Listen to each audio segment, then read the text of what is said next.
So today I want to start off by sharing a story. Some of you may have heard this before. It was a few years back, actually probably I can say about 7 years ago now, because my oldest daughter Emma was about 10 at the time. And to tell you the truth, I'm a little vague on one of the specifics, whether my wife called me at work and shared the story with me or if she waited till I got home. Partly because it's one of those things that you don't really believe could actually happen. Some of it, yes. Some of it, just shockingly, no. So it started out that I got contacted by my wife, whether in person or on the phone, I'm not sure. But she had contacted me and said, hey, I was in the shower, and I heard some pounding on the house. And I was... Okay, was this? I'm thinking to somebody at the door. She said, no, it's on the house, on the side of the house and in the backyard. So, she gets out of the shower a little bit later and she goes to see what it is and she can't see anybody out there. And she's like, but there's no more pounding. So she's like, well, they've stopped, thinking, it's obviously the kids. She goes back in and she's, gets ready and she hears more pounding. She's where are they? So she goes, looks out, can't see them anywhere. And then she finally walks out the slider and is like, kids, where are you? And she hears from them, we're up here. Now, that's not really ever a thing you want to hear from your kids when you walk outside your house, that they're up above you somehow. They had gotten onto the roof. Now, this is not the shocking part. At least it wasn't shocking. I'm like, okay, yeah, they've seen me with a ladder get up, And she said, but I didn't see the ladder. And I said, oh, did they somehow climb on the fence? I mean, Emma at the time. And I said, and which kids? Because we're talking 10-year-old, 8-year-old, 6-year-old, and 4-year-old are on the roof. The 2-year-old, thankfully, was on the ground smashing glass jars. As a mom, you can't shower. But she goes outside and she's like, how did you get up there? Then, I'm thinking, well, they probably climbed on the fence because the fence goes up pretty tall and then they can get up on that, onto that. And she goes, well, they told me actually they tried that first and they didn't feel like it was safe.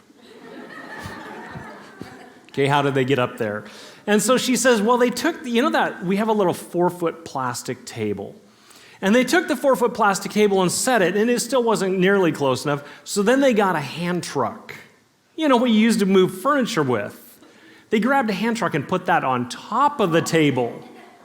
Now, being the responsible 10-year-old she was, she secured it while the 8-year-old used it as a ladder to climb up onto the roof. Now, once the 8-year-old got on the roof, everybody thought, well, that looks like fun. And so the 6-year-old proceeds up the hand truck. And then the 4-year-old. But all the while, the 10-year-old is being very responsible, holding the hand truck to make sure they were safe. But after these 3 get on the roof, she just thinks, I'm not going to miss out. So she climbs the hand truck without anybody securing it and gets onto the roof. The pounding that my wife heard was actually the pitter-patter of their feet, running back and forth on the length of the roof of the house. Hard to believe for me that they got on the roof? No. Hard to believe they used a hand truck to do it on top of a table? Yes. It was stretching my limits of trust, per se. And it's one of those things that you may think is hard to believe, and if any of you doubt it, you can ask them. They still remember. They're going, oh yeah, I remember that. Maybe you've had a time in a similar situation. Maybe when you were in school or, you've had a teacher call home when you're an adult with kids. And because this is what happened to my homework. I did not do it. This is what happened to my homework. It got eaten by a dog or whatever. You can call my mom. Usually that one's not true, but some of the reasons why I left my backpack at home, it's really done. You can call my mom, or maybe it's a situation at work where somebody's like, I don't believe you did that. And you're like, no, ask Bob, he was there. And you can point to somebody and say, look, that person was with me. Well, what would it take for you to believe me if I was to predict something to happen in the future, not something like, there's going to be a number 15 seed in a basketball tournament this afternoon, that's already set. Not that you're going to go to sleep tonight. That one's pretty much a guaranteed. But something truly unbelievable, something that you can't imagine being possible. What would it take for you to believe that? And what would it change in your life if after I'd predicted that, it did come true? You'd probably start to look at, hey, wait a minute, what else is he saying? What else is he doing? I want to know more about that person. And that's where our new series comes from. We're kicking off a new series called Foretold. It comes from Acts 3:18. And it says in Acts 3:18, but what God foretold by the mouth of all the prophets, that Christ would suffer, he thus fulfilled. Over the next 4 weeks, you're going to be looking at 3 different times that Jesus predicted his own death, burial, and resurrection. And more importantly than that, he pulled it off. He fulfilled what he said would be done. We're going to take a look at the instances surrounding that and how it shapes our beliefs. Today we're going to be going through Matthew 16, starting in verse 13. But you're opening your Bibles to there, if you brought your Bibles, we're going to take a look. We've got a map I think we're going to put up here. There it is. And we're going to give you a little bit of background, really brief, fast background, to give you some idea of what's going on here. So starting in Matthew 14, we have John the Baptist is beheaded. We know that the disciples were with Jesus when he was teaching and healing people, and he fed 5,000 people from 5 loaves of bread and 2 fish. And I'm guessing, now this is the Sea of Galilee. It was working a minute ago. How can that not work now? Of course it doesn't work. Let's see. It's dead. On the bottom right corner of the bottom lake there, that's the Sea of Galilee. And it says that he walked on the water to the lands, the disciples, he fed the 5,000. He sent them across the Sea of Galilee and said, go ahead, I'm going to go up and pray by myself. At that point, the disciples go out. We know the water is rough and stuff like that. And it says that Jesus caught up to them by walking on the water. Okay, so there's already some big miracles happening. The disciples are seeing some of these amazing things. We know that Jesus then goes, they land at Gennesaret, which is at the northwest corner there. It's really hard to see on this map, but there is Gennesaret labeled on the map there at the top northwest corner. And he goes from there up to Tyre and Sidon, which is up at the top of the map here. We have Sidon's the very top and Tyre's on the coastline there. He goes there and he meets a Canaanite woman who convinces him. She says, my daughter is demon possessed. Will you heal her? And he's like, hey, I'm not here for the Gentiles. And she makes a case and says, you know what? But she says that even the dogs eat the scraps that fall from the table. And he says, your faith has healed you. And your faith has made her well. And he says, go. And she goes, and she has been healed at this point. So then he goes back to the Sea of Galilee, and he feeds 4,000 from 7 loaves of bread and 2 fish. And then at this point, he sees some Pharisees and Sadducees, and they confront him, and they ask for a sign. And they're trying to test him. And he says, I will only give you the sign that has been given is the sign of Jonah. And which, in that, we can read into it now, looking back, and say he was meaning in the belly of the whale for 3 days and 3 nights, and then Jonah was spit out of the land, whereas Jesus was buried for 3 days and 3 nights, and then he was risen from the dead. But at the time, they probably had been like, what sign is that? A fish sign? Or I don't know. So then at that point, he goes to cross the Sea of Galilee again, and Jesus says to his disciples, watch and beware of the leaven of the Pharisees and Sadducees. At which point they say, oh no, we forgot bread. Their instinct is very heat of the moment, like what's going on. And at this point, he reminds them about the miracle that he performed with feeding the 5,000, feeding the 4,000. Kind of like, guys, we don't need bread. I can just, make that happen if we need it. And he says, I'm actually talking about the teaching of the Pharisees and Sadducees. And it's at that point that we pick up in Matthew 16, verse 13. Now Jesus came to the district of Caesarea Philippi, and he asked his disciples, who do the people say the Son of Man is? Now, in this version, in this account, it says he comes to the region of Caesarea Philippi, and other versions say he's on the way there. And so we can think of it as a larger region, not as actually making it. Do we have that map for a second again? There it is. So Caesarea Philippi is up here. It's the one dot out in the middle of the land. So he's on his way. It's about a 15-mile journey from the Sea of Galilee. We're not really sure exactly, if he's, how close or anything, but we know he's on his way. Verse 14. So he's asked, who do they say the Son of Man is? And they say, some say John the Baptist, others say Elijah, others say Jeremiah, or one of the prophets. So I've always read over this really fast, and I did some more research into it. And when you look at these different people, there are very distinct things about them, and that they would have been relating. It's easy to look at John the Baptist and say, John the Baptist, his message was repent. Turn away from the bad things you're doing, repent, and turn to God.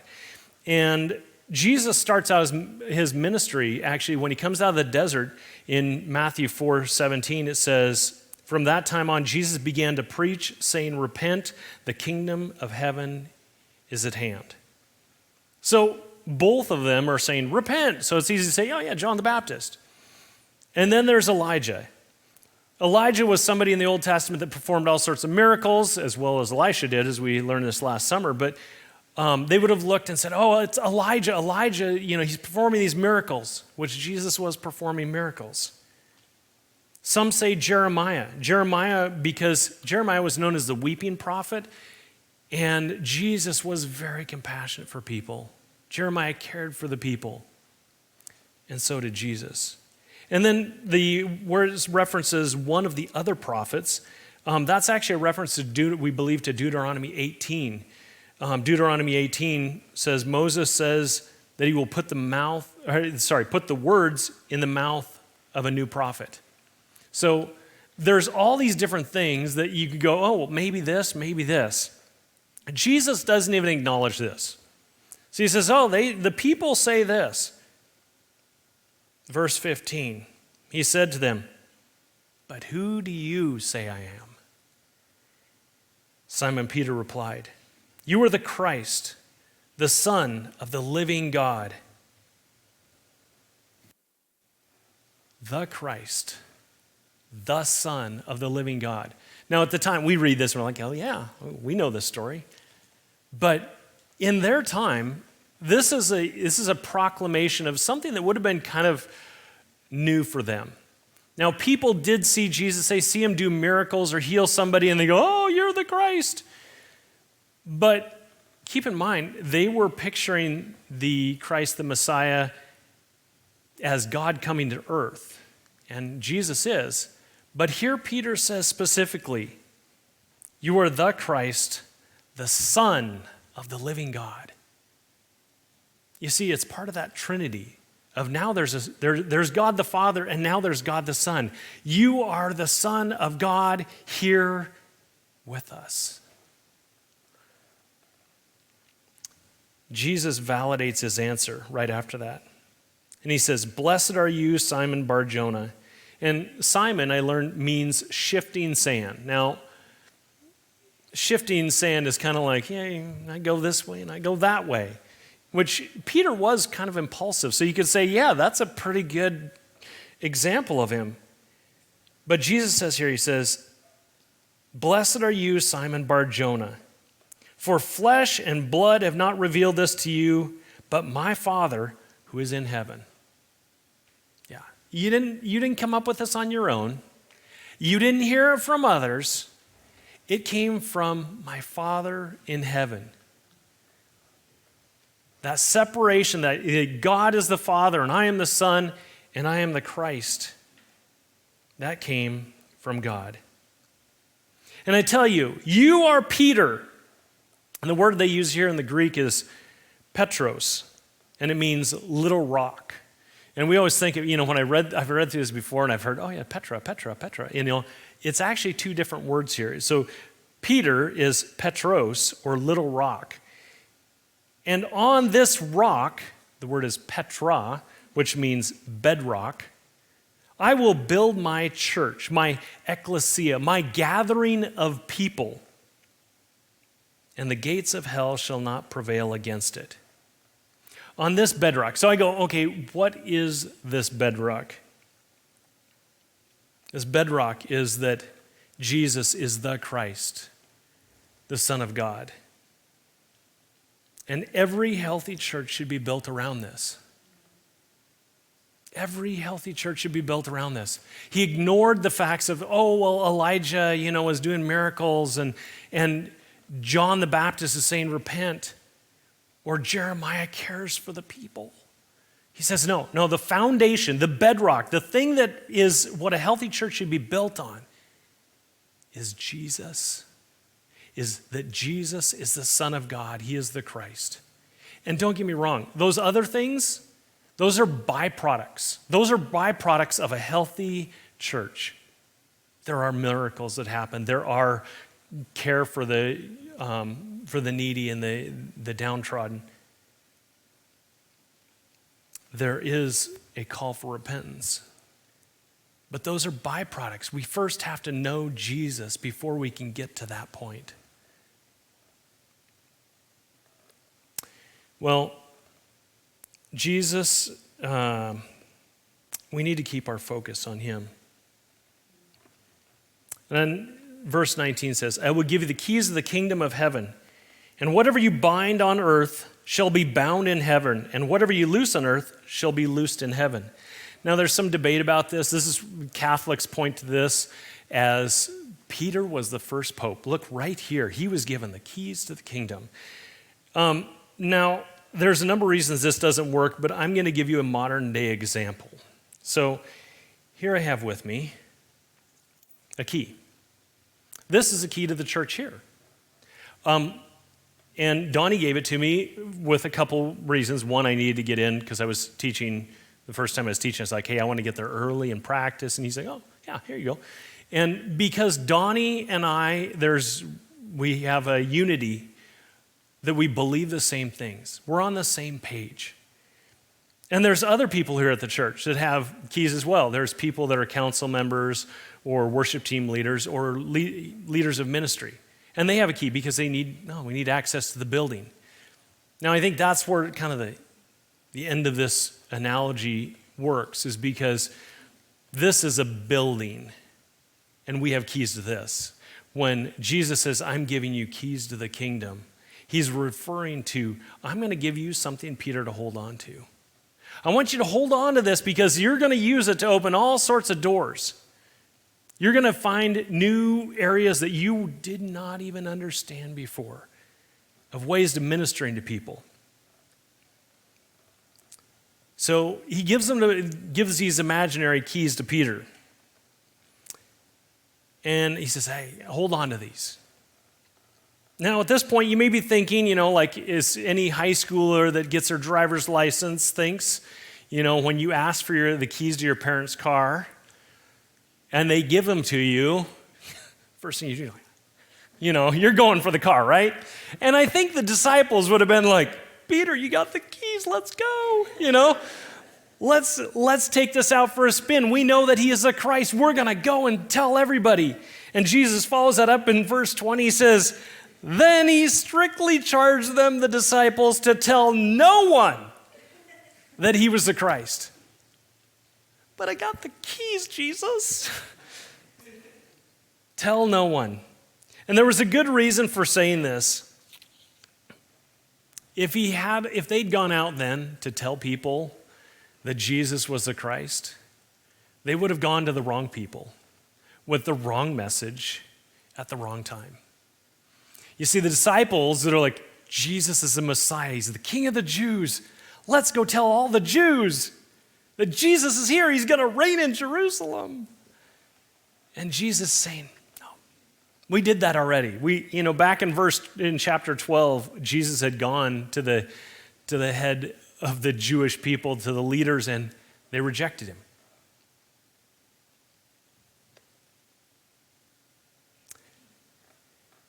They would have gone to the wrong people with the wrong message. They would have gone and said, hey, we know him. We've met him. We've seen him. He's here. Well, Jesus has shifted his attention away from convincing Israel to preparing his disciples to launching a kingdom program. A recruitment of citizens out of the world to become citizens of a kingdom that is yet to appear. Now, they didn't understand that they would have gone to the wrong audience with the wrong message. Verse 21 says, from that time on, Jesus began to show his disciples that he must go to Jerusalem and suffer many things from the elders and the chief priests and scribes and be killed, and on the third day raised. Remember those keys Peter had?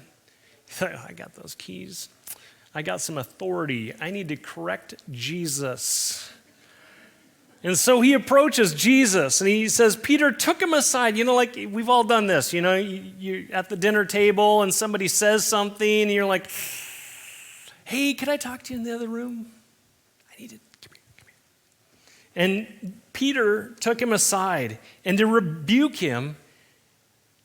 began to rebuke him, saying, far be it from you, Lord. I love that he uses Lord there. You're God. Far be it from you, God. This shall never happen to you.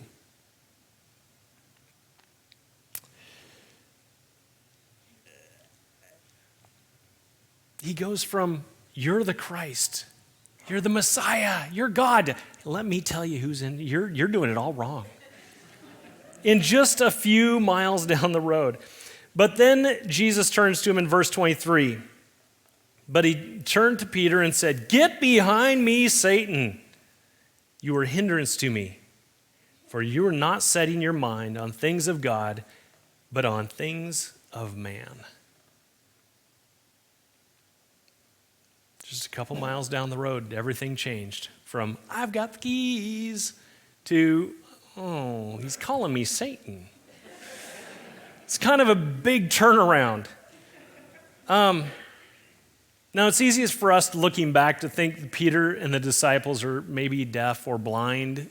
It's easy to see in hindsight. It's easy for us to pick on them and to think that we would have done better. But honestly, I don't think we would. I look back at my basketball bracket this year. It's not that hard to pick, really. Maybe I should have picked St. Peter's to go a little bit farther. It's easy to make the right decisions looking back. Jesus' prophetic message breaks down into 4 parts. And this comes from verse 21. It says, Jesus must go to Jerusalem. He must suffer many things. And really, when you go to Jerusalem, the disciples, when they hear this, they're probably like, all right, yeah, we're going to Jerusalem. Because he was the king, the Messiah was going to reign on the throne of David. They're like, all right, we're going to reign. He must suffer many things from the elder, chief priests, and scribes. The account of Mark says that he would be rejected by them. And, at this point, Jesus is just pointing back in chapter 12, we've already done that. They've already rejected me. So they're thinking, no big deal. That's nothing new. He's still going to reign. Number 3, he's going to be killed. Whoa. That's not part of the plan. But he's to pay for the sins of the world. It'd be good news for all people. And on the third day, he'd be resurrected. The resurrection confirms that his death meant something. If Jesus wasn't resurrected, would we know about him today? We wouldn't. There was many people before Jesus that claimed to be the Messiah. I'm the Messiah. And they would die and nothing. Now, there was a lot of other things with them, where they didn't live a perfect life and things, but Jesus said, I'm going to die and I'm going to be resurrected. And it happened. If we think about the disciples in that short period of time, we know that the disciples, when Jesus died on the cross, they kind of scattered. They wouldn't have been like, hey, guess what? We know about Jesus. We'd be like, we knew about this guy that died on the cross.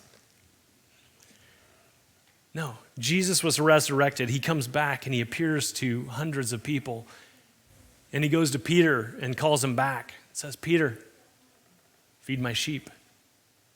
And we know that Peter comes back in a more powerful way than ever and ends up being the leader of the church. The little rock that's part of the bedrock that started what we believe in today. Well, this says change the world for us Gentiles. As Gentiles, we know about Jesus. We know about God's plan because of Jesus. If somebody can predict their own death, burial, and resurrection, and they can pull it off, we should probably look at everything they say and everything they did.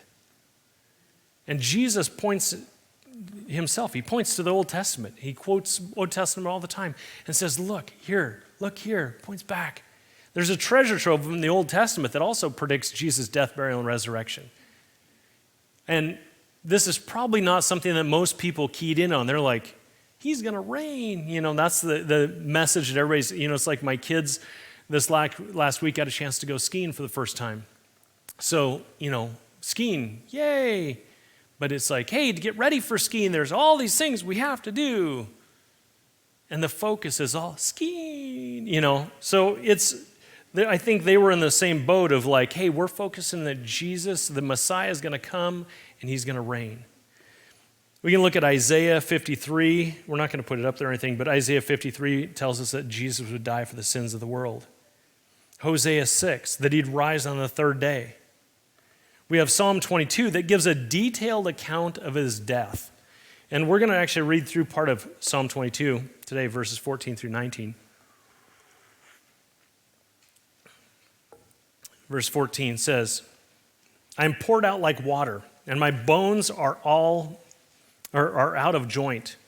My heart is like wax, and is melted within my breast.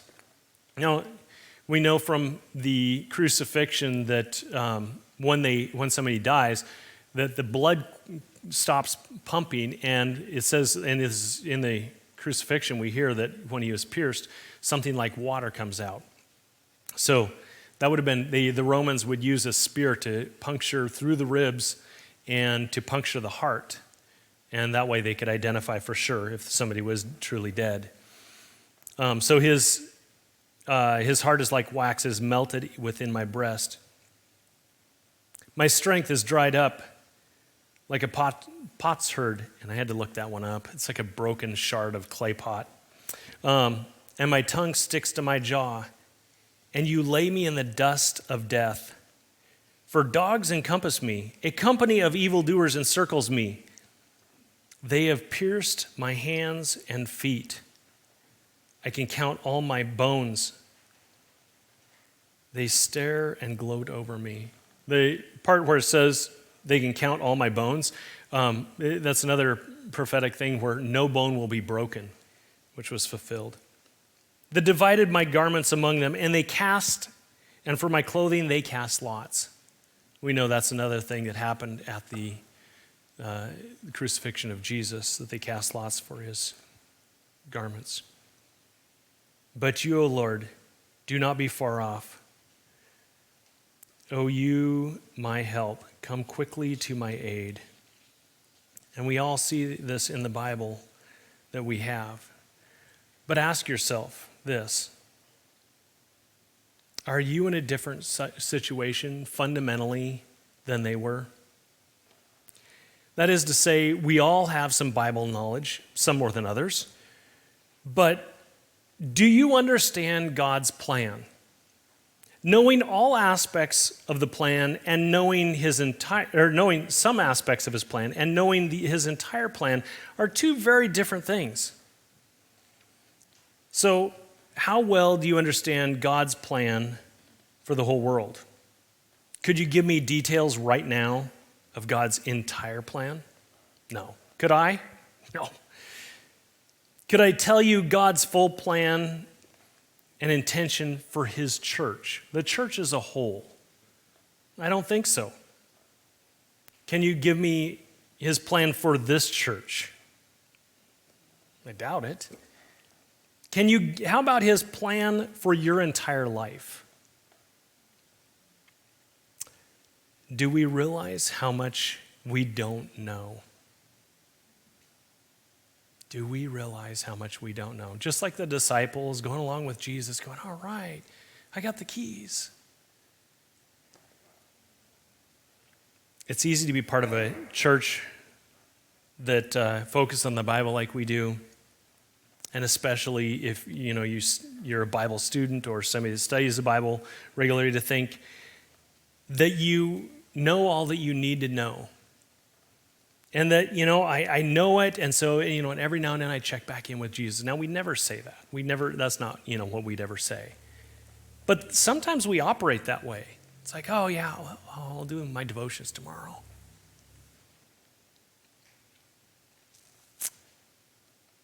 There's much more that we don't know than we do know. So here's my point. If we're all in the dark to some degree, and as to what Jesus is doing, and frankly, to a large degree, then how do we respond to serving him out of that ignorance?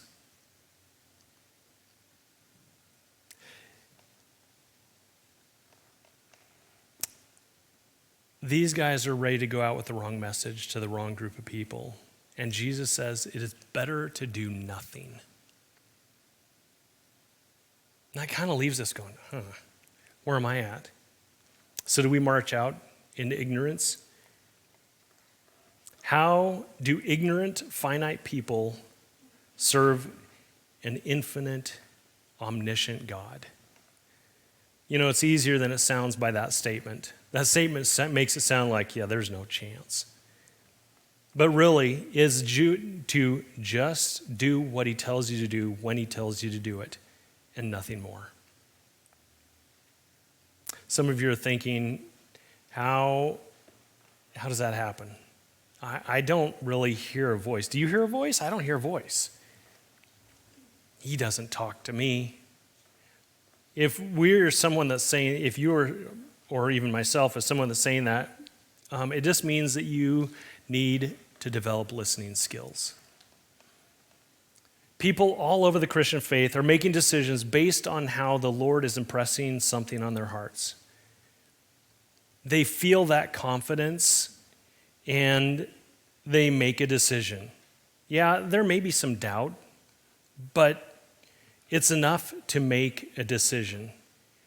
And in hindsight, often the Lord comes along and confirms what you are feeling, and you have more assurance. If you're lacking that experience, that is a simple sign that you have some work to do in developing that relationship with Jesus. I'm not saying it's a sin. I'm not saying that you're bad. I'm just saying it's something you should desire. It's an opportunity waiting for you. So how do you get there? And basically there's three simple things, and Donnie has preached some great sermons on that over the last couple months, but I'm just going to review those. And that's, one is set aside some time daily for prayer. And when we take time daily to pray, sometimes that's by ourselves, going alone like Jesus did. Sometimes it's with a group of people. Maybe it's family or a relative on the phone or a friend on the phone. You take some time daily to pray. Not just when it's like, oh no, I need prayer right now, but just make a regular routine of prayer. Studying his word, actually taking time every day. And I see so many people commenting on the Bible reading plan, and I know there's so many more that are doing it as well. And a lot of you are just like, no, I'm not doing the Bible reading plan. I got my own plan. I'm going through it like this. That's great. But having a daily time of studying God's word, And the third is fellowship with other believers. And don't overlook the third one. When you spend time with other believers, you learn from them. You learn from somebody that's older than you and more mature in the faith. You learn and can help teach younger people that aren't as experienced in the faith. And even if they're people that are at the same spot you are, usually one person's stronger in one area and one person's stronger in another, and you strengthen each other. Daily spending time with others, other fellow believers. Hebrews emphasizes this. I think it's in chapter 12. It says, let us not neglect to meet together. Some people were at the time. And over the last couple years, we have sometimes neglected to meet together, but it's important. He's saying it's important. It's a valued thing. And there's something that comes out of that, the church body gathering as believers. Now, if you don't have those routines,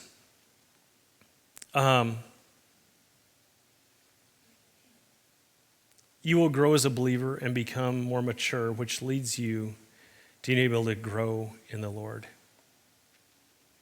and participate in a plan that you have no clue about, that we have no clue about. We know a few things out in the future, like Peter. I know this, he's going to reign.